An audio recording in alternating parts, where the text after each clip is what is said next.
You're listening to DraftKings Network.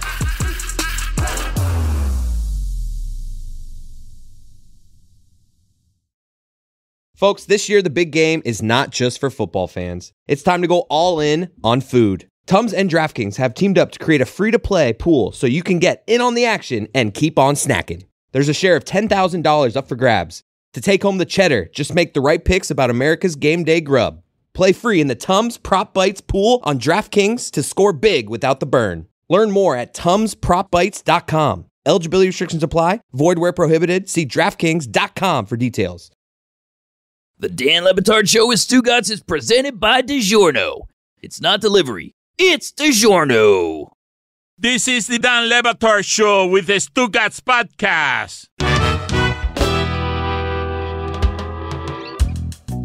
We're presented by DraftKings Sportsbook, an official sports betting partner of the NFL. Download the DraftKings Sportsbook app today and use code DAN for a special offer when you sign up. That's code DAN only at DraftKings Sportsbook. I feel pretty important right now because Stugotz put me in the driver's seat for this interview. Yes. Because we're talking to a former colleague of mine, Kahler, currently at The Athletic. But we're also talking a lot about the Bears. I feel like we never talk about the Bears. Well, why would we? Exactly. That's why we brought on someone who's an expert in all things Chicago. Current Chicago resident. I've lived in Chicago now for 5 years. And proud of it. Your thoughts on the Bears, where they are now versus 5 years ago? Same exact place? Yeah, basically. Yeah, Okay. It's been just the cycle of fire the coach, get a quarterback, fire the GM, get another quarterback, get another coach, get another GM. Nothing's ever on the same page. And actually this year it does appear that, they kept the GM, they kept the coaching staff, much to some of them though. Some of them. They got rid of some, yeah. They got rid of the offensive staff, which was good. I think that was needed. Although I would have gotten rid of the entire staff and then just clean start over, keep Ryan Poles, but start over with the coach, bring the coach and the quarterback at the same time. And I think now the biggest thing that is really interesting is Caleb Williams. Yes. Right? The rumors are swirling. The rumor mill. Tell us going. Tell us where we are at this point, because we're on Radio Row, guys. Yeah. There's a whole world outside happening. Really? That I feel like we're just not even really. I'm not addressing it at we're all, not to even be honest. addressing it, Yes. But Kliff Kingsbury was hired. Kliff. To join the Commanders. Yes. As the offensive And by the way, over Eric Bieniemy, he got fired. Yeah. Kliff interviewed in Chicago, which we know, for that offensive coordinator job. I thought it was really interesting that they didn't hire him. I thought for sure if they're going Caleb, they got to hire Kliff, because the two of them had a good relationship going back to USC. And I was asking around at the Senior Bowl, what does this mean? And there was just some, chatting about maybe we saw Kliff pulled himself out of the Raiders offensive coordinator position. We all thought he was getting that. It was reported that he was going to get it. He didn't have the contract. He didn't sign the contract. And then he removed himself, and now he is the Commanders offensive coordinator. So before that happened at the Senior Bowl, people were chatting, and they were like, what if he did the same thing in Chicago and we just don't know? Because maybe he knows something that we don't know about Caleb in Chicago, and now he's with the Commanders, who are the next team that needs a quarterback. It just dawned on me, Billy, that Kingsbury is all about relationships with quarterbacks. He's like a salesman. He's not even a coach. Kyler Murray, So much money off Caleb of just being Williams. like, I'm this guy's guy. He befriends quarterbacks. Anyway, right to be. Yeah. I have an idea I want to pitch to you guys that I was thinking as you were walking us through all of the drama. And it's not that crazy. It's just presented in a different way. Sports gossip. So it's just a podcast where we're just gossiping about sports, which is really just sports radio anyways, but we're presenting it as sports gossip. It's just, you're packaging it differently. Exactly right. Especially this week, because there's been a lot of sports gossip regarding the Commanders and Ben Johnson. And oh my gosh, that was whole saga. A mess. Should we an absolute mess? Should we present them? I'm already thinking of blind items that we can do on sports gossip. Okay. I'm already let's give us. I'm all in on this. But the key to gossip is making shit up, right? Ben Johnson, Kalyn, even though it's it's been reported, but a lot of it is the blind item. The blind item on Ben Johnson is that Well, you can't say his name. It's a blind item. Okay, sorry. Right. One NFL offensive coordinator. There you go. One mad scientist NFL coordinator removed himself from consideration when his future employer was on the plane to come give him the job. Juicy gossip. Hot goss. The thing about Ben Johnson that I do want to talk about is why can't we all just admit that not everyone wants to be a head coach, and maybe not everyone is ready to be a head coach. And I think like what he's doing, it's interesting that it's turned into this like whole like he said, she said with the Commanders and his camp. And it's just like, why can't, I guess as his agent, you don't want him to say, I don't want to be a head coach right now, because you don't want to like eliminate people being interested in him later. But it's like, why is it bad to just admit, I'm not ready right now. I would like to just stay here and keep doing what I'm doing. Or just not for me, right? Yeah. Or I just don't want to coach in Washington for the Commanders, because do they have their shit together? But I thought unclear. But I thought part of that story was Ben knew he wasn't getting the job, therefore removed his name from consideration. I don't know. Like at The Athletic, our reporter and our Commanders reporter Ben Standig and Diana Rossini collabed on a story that came out yesterday, and it seemed like from their reporting that they did want Ben. Wow. Or Mike McDonald. They were like between the two. And like Dan Quinn was essentially like the third choice, who ended up with the job. So, and they were like on their way, and I think they had said in the story that they were basically flying there to, it was like a formality, they were going to give him the job. I love it too. It's so it's a he said, she said. Have you ever Billy's been so excited. on I love your it. way, or like, has someone ever been on their way to interview you and you were like, hey buddy, actually I'm sticking around? Yeah, all the time. I mean, I can't forget about job interviews, regular interviews. We reschedule them constantly. So I'm on my way to Radio Row. You're like, actually, you gotta. It's gonna be tomorrow. Sorry. I almost did it to you today.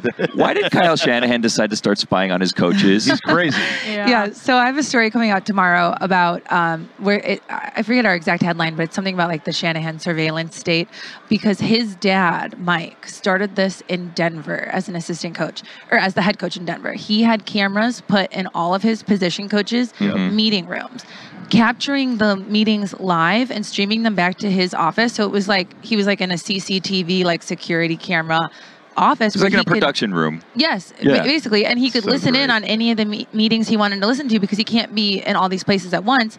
And he thought it was really valuable to make sure his coaches had consistent messaging across the board. By spying on them. Yeah. Yes. So it started there. I'm not gonna lie, I wouldn't like that. Well, no, I mean, it's creepy. Yeah. It's bad. Yeah. Does anyone, I mean, were there any objections to it? So there were some on-background objections to it. Nothing that I could include as a on the record. That's perfect. Okay. This is good for our show. You don't have to say be on the blind item. Exactly right. But when you start having sources, this podcast is ruined. Okay? Right. All right. But that's the interesting part about it, is like everyone who wanted to talk for the story, or who was comfortable talking for the story, was like, this is great. It's made me a better coach, or it's made me a better player, or like they describe how weird it is, but they think it's like, they think it's just a good thing. Yeah, they think it's making the team better, the communication better across the board. And they have a lot of respect for Kyle Shanahan. But the people who disagreed were not willing to, because they're afraid. Because of course. The Shanahan tree, the Shanahan tree is like Big Brother's watching. Unstoppable. Yeah. So, how about you trust your ability to hire the right people, and then just let them do their jobs, right? Because also, if you're working for someone and like you're also a leader of a group of people, farther down on like the staff, like you want to be able to sometimes talk shit about your boss. Like that's an important part of being in a company. Is I would never. Saying stuff that your boss doesn't need to hear. Not that you're on different pages. I've never done it at this job, but when I worked at Sports Illustrated, oh my God, Kalyn, so necessary. We not talk shit about our bosses. I will do you say, think Batard's spying on us? Yeah, I do. I mean, there's not a room in the studio that doesn't have a camera. Kitchen has a camera, where the couch has a camera. Always on. Yeah. Well, there you go. I mean, you guys are living in the Shanahan surveillance. Were there like coaching sessions, like game tape sessions, where he's like, guys, like I don't like the way you're doing this, and you're really? Yes, I was joking. I have like several anecdotes of Mike I have a bunch of good anecdotes about Mike doing that in Washington and Denver. And actually Kyle Shanahan tells one all the time where he was installing the revamped offense for Robert Griffin III in Washington. It was like 2012. Him and Mike had been arguing about the zone read offense. They had like one point of contention of, shotgun or pistol essentially. And he goes into Mike's office after his first install. He thought it went really well. Mike had been watching the whole thing. He thought it went well. And he says that Mike told him it was the worst install he'd ever seen. And so he had that feedback because he'd been watching it live. And there are stories of like Mike going into rooms while meetings are happening and being like, no, you're not doing this right. And I was talking to some of the quarterbacks while they're yesterday. happening, he'd interrupt, he'd go in. Yes, and Brandon Allen, the Niners third string quarterback, said that they have a screen in their room because now everything's on Zoom. So the camera is still recording, but the coaches, if they want to, they can mute it because it's on Zoom. But he said they refer to the screen in their meeting room as the voice of God because every once in a while, Kyle's voice will just come in. And not his face, just his voice. Intentionally, he'll just like interject. Yes, and he'll be like, no, can we do this? Or like, can you guys go back to that? Because he's listening while he's like multitasking in his office. That's insane. It's insane. Yes. That is, no, it's like, insane. for someone who hasn't won a Super Bowl yet. I know, right? Win the 2 or 3 before you do that. Right? You can't even just win one. You have to win like multiple Super Bowls. He seems a bit distracted to me. Right. Trust your staff. Right. Maybe do a little bit less. Yeah. And I will say, yourself a little bit more. I'm with you. When Mike started it, back in the day, they didn't have Zoom, obviously. They had a light switch on the wall where you could turn it off or on and it would control the audio output inside the room. So if you did want to engage in a little, gossip, you could do that. And actually, Mike told his coaches, like, I don't want you to feel like you can't say things that I'm going to hear, you know, so if you need to do it, but just don't say them about me, right? Because his thing, he was like, I want to know what you're saying about football. If you want to talk about other stuff, just turn it off. But then the Niners offensive line coach right now, Chris Forster, he was on the Shanahan staff, Mike Shanahan staff in Washington. He said if he forgot to turn his thing back on after he turned it off, Mike's assistant would come by and be like, hey, you got to turn your audio back on. Oh my gosh. Wait, wasn't that the Dolphins coach? I think so. Yeah, it was. Yeah, it was. Yeah. Who was busted left starting line? You know, he had his demons. He's rebounded. Exactly right. He's in a good place now, probably. A comeback story. But imagine Kyle saw that. Well, I do wonder what. You bring up an interesting point now about the surveillance. Right. Clearly, they didn't have that in Miami. No, it seems as though they didn't. When that occurred. But if I'm a coach and I know that stuff is happening, I know Kyle's watching me at all times, I start like having fun with it, wouldn't you? Oh, yeah. Like being like talking to him, like, hey, Kyle, what are you eating for lunch today? Yeah. Or just, mother bleeping him. Yeah, right. Just to see how far you can push it. It would be crazy if someone got me a glass of water right now. I'd just be passive aggressive, like asking people to do shit. I sure wish someone was listening and watching. So we were talking about this. This is unrelated. So in the Beanie Babies movie that I told you that I watched on the plane, there's an Apple Plus Beanie Babies movie. Oh, no. Right? So when I was watching Wait, is it like animated? No. It's a documentary about the Beanie Babies. To bring Babies. It back to Chicago, like Chicago sumbs are like the cradle of Beanie Baby mania. So had so many. A good place. So in this movie, Chicagoland, famously known for Beanie Baby. It really is. Yeah, it was like a point in the movie. They kind of created the Beanie Baby craze. Yes, it was a bunch of like wives. Yeah. Wow. Yeah. So anyways, the guy, Ty, whatever his name was, the head of like the Beanie Babies. Kind of a weirdo. Yes, but you'll find out to like different extents. But he had like in his executive's office, who he was also like dating and like in a relationship with, like microphones that they found out. And then they found it like, what the F? Right? So then they start talking, and then like one of her friends is in the thing, and she's like, oh yeah, you always wanted to play the guitar. And she like looked at her and she's just like, and then the next day or like a couple days later, there's like a brand new guitar there. And she's like, wow, we're just so in sync. Oh my God. So that's what they should be doing with Kyle. Oh my what God. would your relationship with Abby be like if she listened to all of your private conversations? She'd be bored. She'd probably be bored. It's like, this again? God. This guy won't stop talking about rings and heaters. Yeah, divorce. Thanks, Kalyn. Yeah, of course. Quality sleep can help boost your reaction time, recovery time, and performance. That's why the Sleep Number Smart Bed is designed for your one-of-a-kind, ever-evolving sleep needs. Only Sleep Number Smart Beds let you choose your ideal comfort, your sleep number setting, and feature cooling layers for more comfortable sleep. Sleep Number Smart Beds learn how you sleep and provide personalized insights to help you sleep better. It's like having a coach for your best sleep. Committed to improving your overall athletic performance? Set a quality sleep goal that's healthy and realistic for your lifestyle. Time your workouts. Sleep Number Smart Beds show your ideal sleep and wake schedule and best times for activities like working out and winding down based on your circadian rhythm. Log how long you slept. Sleep Number Smart Beds track the total time you sleep and the percentage of your sleep that is restful. Believe it or not, sleeping longer doesn't necessarily equate to more restful sleep. And now, during Sleep Number's President's Day sale, save 50% on the Sleep Number Limited Edition Smart Bed plus special financing for a limited time. Only at Sleep Number stores or sleepnumber.com. Sleep Number, the official sleep and wellness partner of the National Football League. See stores for details. The Dan Le Batard Show with Stugotz is brought to you by Bayer Aspirin, the official sponsor of fans' hearts. We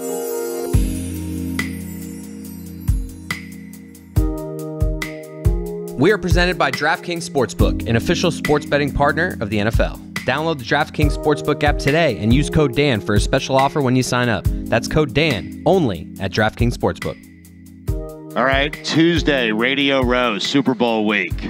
Wow, Billy looks tired. My voice is shot. Matthew Berry is here. This is the time where you need to dig deep, Matthew, okay? Dig deep, Radio Row. You got to give 110% because people are tired. You're exhausted already, aren't you? I feel like what you're telling me here, Stugotz, is that you and Billy are going to phone this in, so I've got to carry the interview. Yes. No. I mean, listen, you're part of the family now. Yeah, exactly. That's true. Welcome to the DraftKings family, my friend. The crown is yours. The crown is ours. Big time for DraftKings, huh? You and LeBron. Me and LeBron, yes. yeah. I don't think those press releases went out in that order. But, yeah, no, listen, DraftKings came on board with NBC earlier in the year, and so I did all the DraftKings segments on Football Night in America. DraftKings is also a sponsor of Fantasy Football Happy Hour and Fantasy Football Pregame on Peacock and NFL on NBC YouTube channel, wherever you get your podcasts, et cetera, et cetera. But then also, I have an individual deal with DraftKings. I'm an ambassador nice. for DraftKings, and they also are a sponsor of my Fantasy Life newsletter and the Fantasy Life Media Company, our podcast network, everything like that. So I am a big DraftKings guy. Love me the DK. Love me the DK. The crown is indeed yours, my friends. As an ambassador, what do? Do you speak to foreign nations about DraftKings? Yeah, exactly. I have a sash. And a crown, and I go and they send me like when it's a really bad, when it's a big country, like they send LeBron or whatever. But it's right, like the when they're like, one. right, exactly. When they're like, you know what? There's a crappy town in Luxembourg. Can you just go, Barry, and give a thing of flowers to the mayor or whatever, like that kind of stuff. Like I do those kind of things. A bunch of, I do overseas, grocery store openings, like a lot of ribbon cutting, that kind of thing. Yeah, it's a thankless job, but someone's got to do it. Someone's got to do it. Yeah. It just dawned on me. I never asked you because I'm always focused on what quarterback should I take in the 7th round whenever I talk to you. Do you gamble? Yes. Thank you for not watching my DraftKings. What about me being a DraftKings ambassador did you miss? You understand that the entirety of what I do on Football Night America is literally betting segments. I meant more in terms of because we're in Las Vegas, obviously. I meant more like blackjack, roulette, craps table. Like, will you sit down at a table and just gamble for 3 hours? Thank you. I have in the past. I haven't yet this trip. But, yeah, blackjack for sure. Yes. I've occasionally played craps. Those are my two games would be blackjack and craps. But I tend not to I just haven't, honestly. I enjoy betting on sports a lot. And there's, here in Vegas especially because there's between doing my own show, doing other shows, there's meetings, there's business, and there's some networking and parties. My wife comes in on Thursday. So it just... to find a 3-hour chunk where you're just, sitting at a table. What percentage of this week do you enjoy? Not to say you don't enjoy the other stuff, but how much can you actually sit back and take it in? Billy, I have 5 kids. I enjoy every minute of it. I have 5 children. Yet the wife is coming here. Yeah. She wants to get away too. She's like, oh, you're leaving me with all of them? No, screw you. I'm coming out there too. Our 3 of our kids are out of the house, 25, 23, and 18. He's a freshman at Alabama, Roll Tide. But we do have twin daughters that are 12, and so listen, it's work, but it's fun work. What we do for a living is technically work, but it's not, it's not laying bricks or whatever. Yeah. I'll do no disrespect. You're very careful to choose a profession. We thank you for your service, bricklayers. 1,000%. But the idea is just right. No, but right. It's just it's not. It's we're very blessed to be able to do what we do, and so while. Do I wish my show wasn't live at 9 a.m., Monday through Friday on Peacock? Yes, because getting up at 7, after night in Vegas is not the easiest thing in the world. But yeah, no, it's I enjoy the majority of the week. It's a lot. It is a lot of trying to get here and a lot of demands on your time, and you come down to Radio Row and Stugotz, and I'm sure this happens to you guys as well. You get a bunch of people, hey, can you come on this show, this podcast? Can you do this? And you always want to say yes and try to be helpful, but also there's only so many hours in the day. How was it for you? I know you have the twin girls at home still, but with the last boy leaving, going to college, how was that for you specifically? It was weird. I'm going to miss him, especially because so that kid, Connor, my son Connor, is an unbelievable athlete.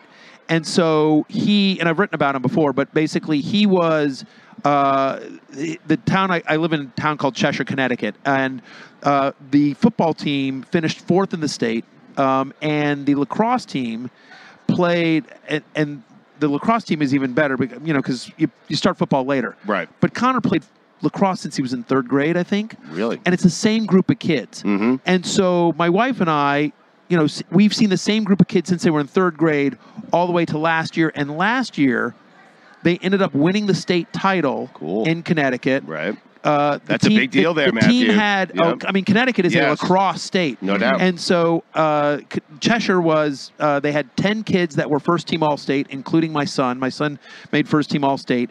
They had, they were named Team of the Year. They were named Coach of the Year. They were ranked 5th in the nation among public schools. There's a lot of private schools where they recruit kids from all over, but among public high schools, they were 5th in the entire country, according to USA Today. They had 2 kids that were high school All-Americans, including 1 kid that was rated by Max Preps as the #1 lacrosse recruit in the country.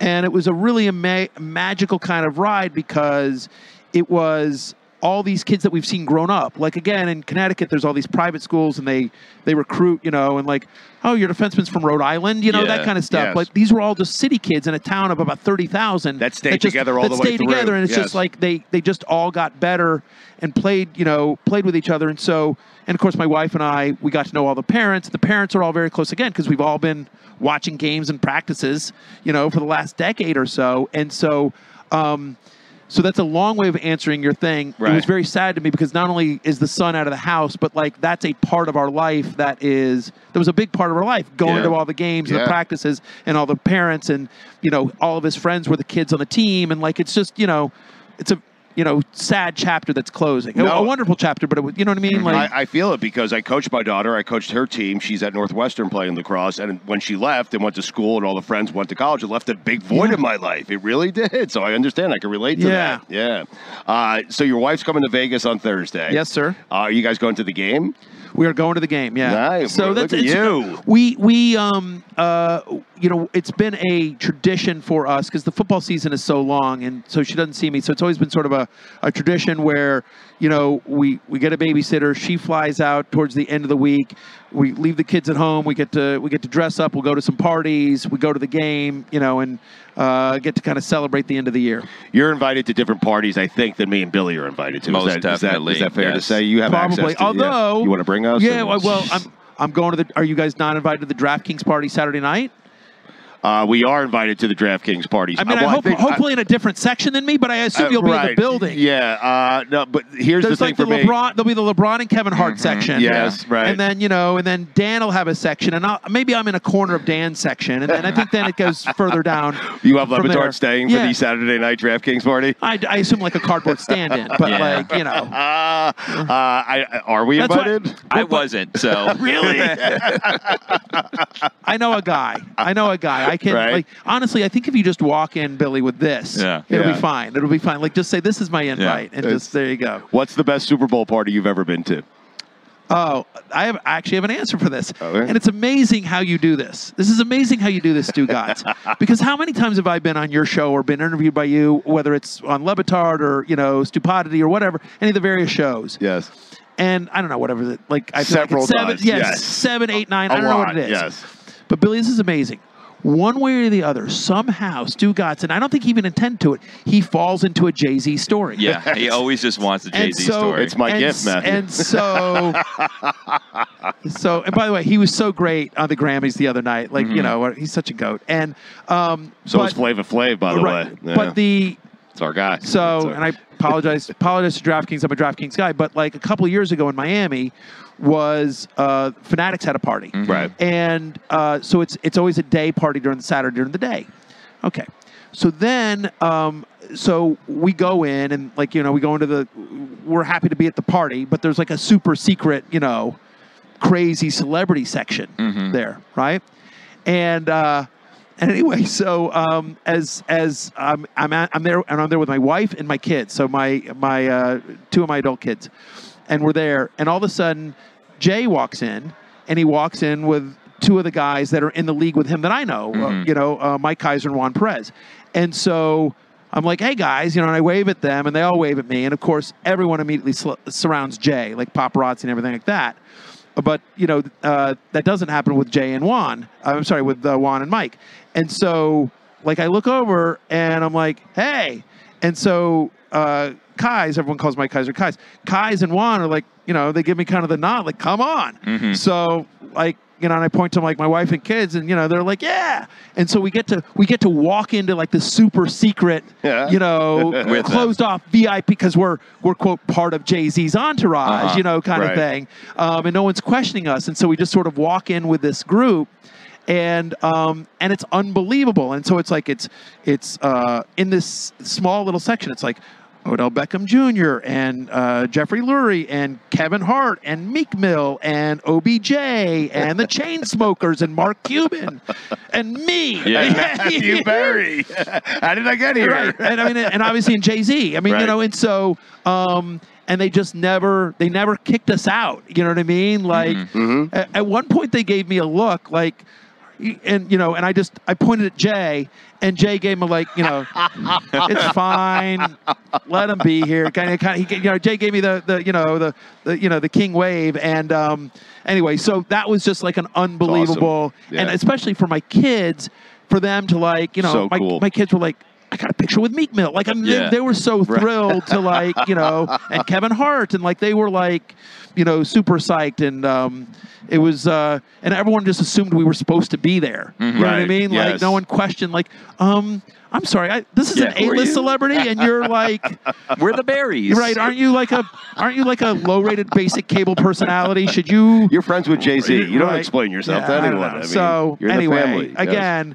Jay is incredibly gracious, as is Kais and Juan. They're awesome human beings, and so that's the best Super Bowl party I've ever been to. Just because just being able to experience that, but also see my kids experience that. Like they've never the last party they were at was like a high school kegger. You know what I mean? Like, and now they're and, it's a good way to ruin your kid's childhood and be like, none of the parties you're going to go to in high school you shouldn't be at is going to be as good as this one. So just come out with mom and dad. We'll take care of you. It'll be fine. Yeah, there you go. And once again, I was hoping to avoid a Jay-Z story. Sorry, I feel like it's so name-droppy, but You think I knew that when I asked the best Super Bowl party you ever went to? You were hoping I had an for idea. it. I feel like you were fishing for it. I kind of feel like you did. The Dan Le Batard Show with Stugotz is presented by 1-800-Flowers.com. DraftKings official flowers for Valentine's.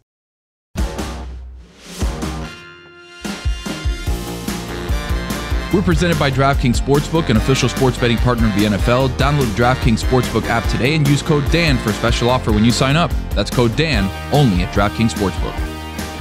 Have your kids ever wanted to come along to the Super Bowl and you're like, this is mommy and daddy's time, like you will not be coming? Oh, for sure. And in fact, my 12-year-old daughters, who of course are both huge Swifties, oh boy, were, as soon as the Chiefs won, they're like, Dad. And I'm like, we wouldn't be sitting anywhere near her, right? Like, like you'll actually see her more on TV than you would actually until Jay-Z sees you and then you're in the suite with her. Right. And then you'll tell us that story. Anyway, but yes, my daughters definitely won, and I have been able to, over the years, thanks to the graciousness of various employers, been able to take my kids, all my adult kids have been to Super Bowl. So very blessed and lucky there. Of that group of boys you talked about, the lacrosse team, how many of those kids are hitting you up for fantasy advice all the time? Not that many, because really? Not every once in a while, a couple will slide into my DMs on Instagram, but for the most part, Connor, my kid, is just like, don't. He's like, and Connor was one of the, not only was, he was one of the captains of the team, like he was one of the leaders of the team, in addition to being one of their better players, and so they all listen to him. They're all scared of Connor. Connor was a defensive midi, he's basically a football player with a lacrosse stick. But he's not playing. Is he playing in college? He's not, and I'm so annoyed about it. He got D1 offers, and he just didn't want to. He's like, I want to go south. Right. I want to be somewhere warm with a big football program, and unfortunately, a Southern school with a big football program doesn't have men's lacrosse. Doesn't have men's lacrosse. I was going to say University of Florida has women's lacrosse, but you're right. Yeah. Right. I mean, so it's like he's at Alabama, but he looked at Bama, Kentucky, Missouri, Louisville, LSU, like all the, South Carolina, Clemson. Like he looked at all Southern schools with big time football programs. This was his first season. His freshman, yeah. And Saban bounced immediately. Not great. It might be Connor's fault. I don't know. Yeah, go to Georgia. Right. What are you gonna do? Who are you taking in the game? Like, who do you like? When you place your bets at DraftKings Sportsbook, what are you putting down? Chiefs +2 and Chiefs money line. Really? Love that. I mean, I like there's some props I like. I like the over on Pacheco rushing yards. It's last I looked, it was 65.5. I like the over on Pacheco rushing attempts at 16.5 as well. There's some fun ones as well. I like Elijah Mitchell to get over 1.5 carries rushing attempts. With some small ones there. But I don't understand why the Niners are favored. I don't get that. I don't know. I don't get it either. We just saw the Chiefs go into Baltimore and beat the Ravens. We saw the Chiefs go into Buffalo and beat Josh Allen and the Bills. And yes, why are they not favorites yet on a neutral field against Brock Purdy? Thank you. I made that literally that exact point. Like this defense, right? And oh, by the way, they also shut down the Dolphins. And yes, it was crazy cold, but the Chiefs were able to move the ball in that weather. So it's like they shut down a top 10 offense in the Dolphins, and then they go on the road to beat Allen and Lamar Jackson. Meanwhile, Brock Purdy barely got by Jordan Love and Jared Goff at home. And all due respect to Goff and Love, we like both those guys. They ain't Lamar Jackson and Josh Allen at this part of their career. And then you're just the basic part of Mahomes versus Brock Purdy, right? Seems silly. And then the one Achilles heel of the Niners defense, obviously, is the run defense, right? We saw Aaron Jones have a huge game against them. We saw the Detroit running backs have a huge game against them. So I think you're going to see a lot of Pacheco. He's got some massive carries. That's why I like the over on the rushing attempts and the rushing yards. And then the last thing here is, by the way, and I think this is underrated, but in the playoffs, with Patrick Mahomes as quarterback, off of a bye, Andy Reid is 6-1. Crazy. When you've given Andy Reid more than 1 week to prepare for a team, in the playoffs with Mahomes, he's got one loss, and that was to Tom Brady in the Super Bowl. The key is with Mahomes, because 6 years ago, Andy Reid was the coach who couldn't win the big game. It's funny how that works, right? But you're right. It's a good point. But I mean, I'm just and again, all due respect to Brock Purdy, he ain't Tom Brady. And so I just, it's a football game. Anything can happen. But I honestly feel like it should be Chiefs-Lions in this football game. Yeah. I think a lot of people wish it was Chiefs-Lions because the Lions became America's team. They were so fun. Quickly on the way out, two quick things. The fantasy guy that you thought was going to be great this year that turned out to be a disaster. Dameon Pierce. Oh yeah, he was getting massive workload in the beginning. I drafted him. I was right about the fact that the Texans would be better than people thought. I didn't think they'd do what they did, but I was like, this is going to be a competitive team. What does DeMeco Ryans want to do? He wants to run the ball, play good defense, and who knew C.J. Stroud was going to be C.J. Stroud? But I'm like, he wants to be a one running back guy, and I was right about that. The problem is the running back was Devin Singletary. Yeah. And so Pierce was just a bad fit for what Slowick wanted to do on offense, and so that was a guy that I liked a lot in the preseason and didn't work out. Do you have any, can you arm Billy with anything about, Chris Sims and Billy have this wonderful blossoming relationship. It's a love-hate relationship. Okay. Is there anything we can use against Chris Sims? Can you hand Billy some material he can use against Chris Sims? Is he a diva? Is he hard to work with? Anything? He's awesome to work with. I actually really like the guy. He lives on a farm, if you want to give him crap about that. He doesn't have a gate. He told us about it, right? Okay, Chris Sims tells us about his house, and he tells us how he's neighbors with Adam Silver, and he talks about, how great this neighborhood is, and basically, how well off everyone is, but then paints it as, I'm really struggling. I'm the smallest house on this. I only have, 8 acres. It's like, Chris, come on, man. Right. What are you doing? Yeah, exactly. There's a little bit of that. I mean, listen, does he pull up to NBC Sports in Stamford, Connecticut in a Tesla? Yes, he does, So of course. Simsy's doing just fine. Yeah. He's got a weird sweating habit we noticed the other day. He sweats through his shirt. What is going on there? Strange fashion. You know what's interesting is, so his podcast is called Chris Sims Unbuttoned. Yes. Mm-hmm. And so I remember asking him, because if you ever notice, other than on Football Night in America where he was a tie, but he's always got the top button, right? That's sort of his look. And so I said, oh, that's so clever, because you're always, I said, it's the unbuttoned because, you finally get to unbutton the top button. And he didn't get it. He goes, no, I just thought it was a good name. And I'm like, it has nothing to do, it's not based on your look. And he goes, no, it's just, Yeah. And I'm like, but shouldn't it be? Shouldn't you lean into that? All adds up. Yeah, yeah. Curses like a sailor too. God, what a foul mouth. He curses a lot, right? That much he does. Yes. I will say that if you want to, if you want to give him crap, and listen, he's been a great teammate to me. He, like, moment one, he welcomed me in, and like we used to do our segments together in year one on football night. He's been awesome to me. So I love Sims, but I will tell you, he did ruin cursing because what, first week I'm there, I'm on Unbuttoned, his podcast, and he's cursing like a sailor. I'm like, awesome. Yep. Things are fun on Peacock. Yes. You know, like, do we even need to call it Peacock? Can we shorten it? Yeah. Like, you know, like, right? Oh, he would if he could. Yeah. And so, so then, like, my first show on, second show on Peacock, like, I dropped an F-bomb, and they were like, hey, can we not? And I like, but Sims, I'm like, yeah, because Sims does it so much, we kind of don't want, Wow, he has his own rules. Incredible. The Sims rules. The Sims it's rule. the George rules and the Sims rules. Incredible. 1,000%. Amazing. What are you doing with NBC? Promote all of it, Matthew. Go ahead. Fantasy Football Happy Hour. We're here live all week at the Super Bowl on Radio Row. We're live at noon Eastern on Peacock. And then, available on demand on Peacock and the NFL on NBC YouTube channel. And, of course, wherever you get your podcasts. And then, of course, my 2024 way too early top 50 rankings are available right now on rotoroll.com, of course, for free. And sign up for my newsletter at fantasylife.com. We're sending out bets all the time, and it's good stuff. It's free, 100% free. Never too early for me, my friend. You're always great to us. We appreciate it. You always have great stories. You carried the segment. You did my job for me. Thank you. I knew I had to. You warned me at the beginning. Billy, you can go to sleep now. Yeah. Thank you, Matthew. Right, we won't see you at the DraftKings party. We're not invited. Yeah. All right.